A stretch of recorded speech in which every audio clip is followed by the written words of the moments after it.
TDP అదేవిధంగా వాళ్ళ అనుబంధ సోషల్ మీడియా విభాగం కానీ అదేవిధంగా వాళ్ళ మీడియా వ్యవస్థ ఏదైతే ఉందో వీళ్ళంతా కూడా వైసీపీ మీద అదేవిధంగా జగన్మోహన్ రెడ్డి గారి మీద అమరావతికి వ్యతిరేకంగా ఉన్నారు అని చెప్పేసి చూపించే ప్రయత్నం కూడా గట్టిగానే చేస్తున్నారు. కానీ వైఎస్ఆర్ కాంగ్రెస్ పార్టీ ఆనాటి నుంచి ఈనాటి వరకు ఎప్పటికీ కూడా అమరావతికి వ్యతిరేకం కాదు, అమరావతిలో జరుగుతున్నటువంటి భూదోపిడీ మీదే వైఎస్ఆర్ కాంగ్రెస్ పార్టీ వ్యతిరేకంగా ఉంది అనేసి చాలా స్పష్టంగా అనేక సందర్భాల్లో వైఎస్ఆర్ కాంగ్రెస్ పార్టీ నాయకులు మాట్లాడడం జరిగింది. దానిలో భాగంగా నిన్న దేవినేని అవినాష్ గారు కూడా ప్రెస్ మీట్లో అనేక విషయాలు వెల్లడించడం జరిగింది. అదేవిధంగా ఆంధ్రప్రదేశ్ రాజధాని అంశంలో జగన్మోహన్ రెడ్డి గారు గడికి ఒకసారి మాట మార్చుతున్నారు అని చెప్పేసి తెలుగుదేశం జనసేన వర్గాలు చేస్తున్నటువంటి ప్రచారం అసత్యాలు అర్ధసత్యాలు మాత్రమే అని చెప్పేసి వైసీపీ నాయకులు గట్టిగానే వినిపిస్తున్నటువంటి మాట. మొదటి నుంచి జగన్మోహన్ రెడ్డి గారి వైఖరి భూదోపిడికే వ్యతిరేకంగా ఉంది. రాజధాని ఏర్పాటు విషయంలో కాకుండా రైతులు సారవంతమైనటువంటి భూములను ల్యాండ్ పూలింగ్ ద్వారా సేకరించడం, అదేవిధంగా భారీ ఆర్థిక భారంతో కూడినటువంటి నిర్మాణ విధానాన్నే జగన్మోహన్ రెడ్డి గారు మొదటి నుంచి వ్యతిరేకిస్తూనే వస్తున్నాడు. అంతేగాని అమరావతికి వ్యతిరేకం కాదు. 2014 జూన్ 8వ తేదీన చంద్రబాబు నాయుడు గారు ముఖ్యమంత్రిగా బాధ్యతలు చేపట్టిన తర్వాత అదే ఏడాది సెప్టెంబర్ 4వ తేదీన మీకు అందరికి బాగా గుర్తుంటుంది, విజయవాడ పరిసర ప్రాంతాల్లో రాజధాని ఏర్పాటు చేస్తామని చెప్పేసి ప్రభుత్వం ప్రకటించింది.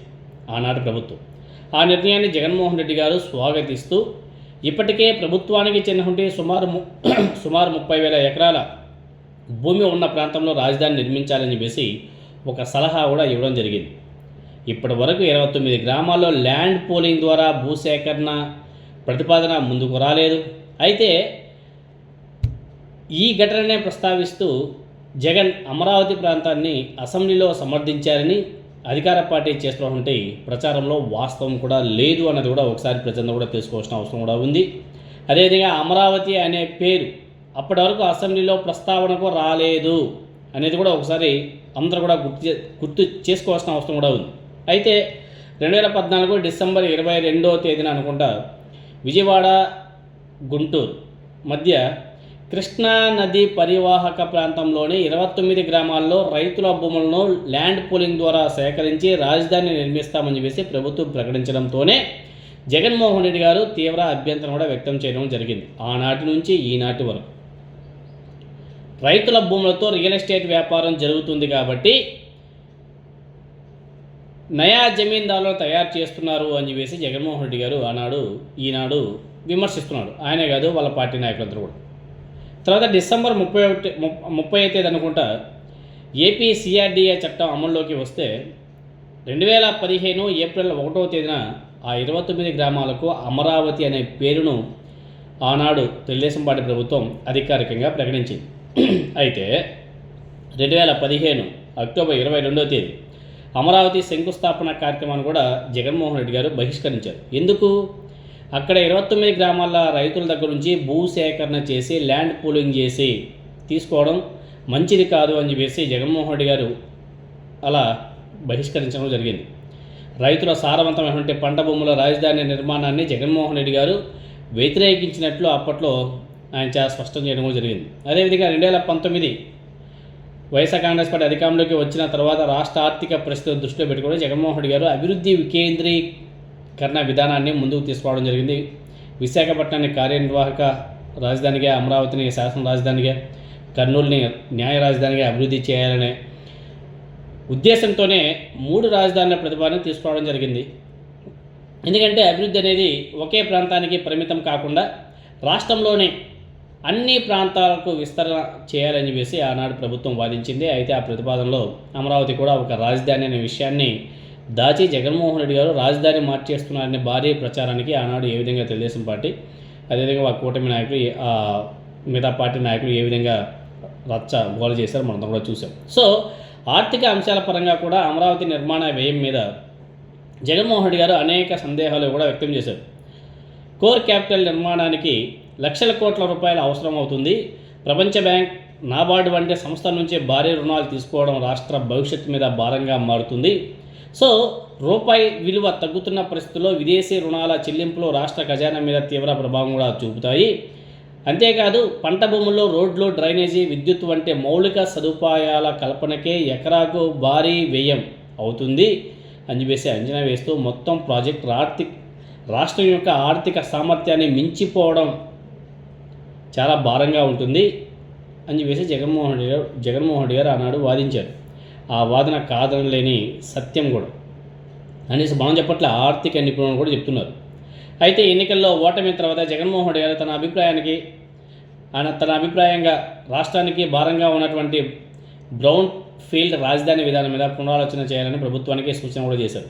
ఇటువంటి నేపథ్యంలోనే సిఆర్డీఏ పరిధిలోని ప్రత్యామ్నాయంగా మచిలీపట్నం, విజయవాడ, గుంటూరు ఒక కారిడార్ని అభివృద్ధి చేసి తక్కువ వ్యయంతో రాజధానిని నిర్మించవచ్చని చెప్పేసి మరో సలహా ఇచ్చారు. ఇప్పటికే మౌలిక సదుపాయాలు ఉన్నటువంటి ఈ మూడు ప్రాంతాలు ఏవైతే ఉన్నాయో వాటిని అభివృద్ధి చేయడం ద్వారా వేల కోట్ల రూపాయల ప్రజాధనాన్ని ఆదా చేయవచ్చు అని చెప్పేసి ఆ ప్రతిపాదనలో ఆయన యొక్క ముఖ్య ఉద్దేశం.